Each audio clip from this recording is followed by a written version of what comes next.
So kahapon, officially dineklara ng Pag-asa ang panahon na ng tag-ulan. We understand, Dr. Villafuerte, sir, na merong certain parameters na dapat munang maabot before Pag-asa actually declares the onset of the rainy season, sir.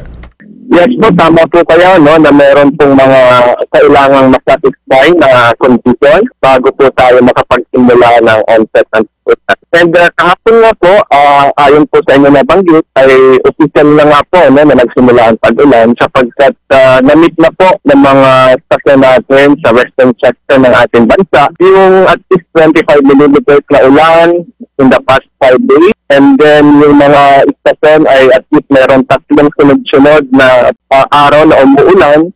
At ganun din ay umiiral na yung hanging habagat. So with that po, official na nga po na nag-start natin ang onset ng pag-ulan. Simula kahapon.